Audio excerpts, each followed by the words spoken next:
The final scenario where you may need to edit your logs is if you're a team driver and forgot to change to the active driver. If driver 1 accidentally logged a non-driving record under driver 2's logs, both drivers would have to make a log edit. In this example, driver 1 fueled from 1200 to 1215, but accidentally logged it under driver 2's logs. Driver 2 would select the log record from 1200 to 1215 and complete an edit from on duty to off duty.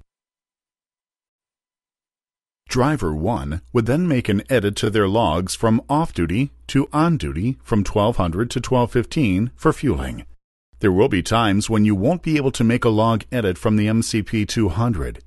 In these cases, send a macro 50 to have the log department make the edit for you. One example is once you've approved your log records. You'll also have to send a macro 50 for any driving record that you want to edit. For example, if you're a team and you forget to change the active driver and log a driving record under the incorrect driver, send a macro 50 to have the log department put the drive time under the correct driver's log. Another example of when you'll need to send a macro 50 is if you forget to log off the MCP 200 when you take your truck to the shop and the shop performs a test drive of the vehicle. The final function of the MCP 200 hours of service application is the Load tab. The Load tab attaches the trip number or numbers to your daily log records. Under this tab, you can create a new load, view your load history, or edit load information. Let's discuss how to create a new load. To do this, tap on the Load tab and select the New Load button at the bottom of the screen.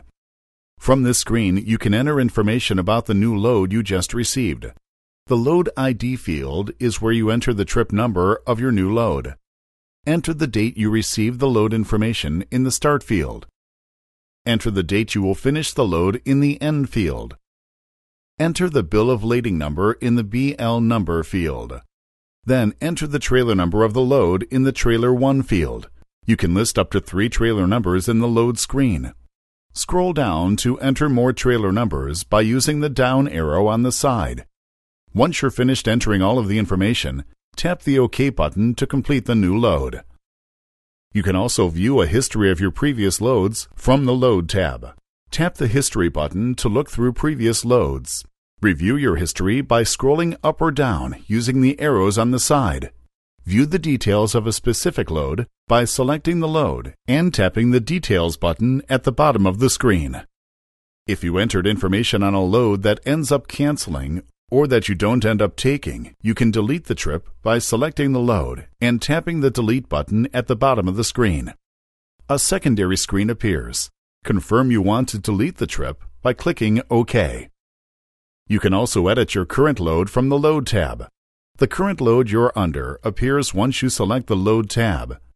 Tap the Edit button. The Edit Load screen appears.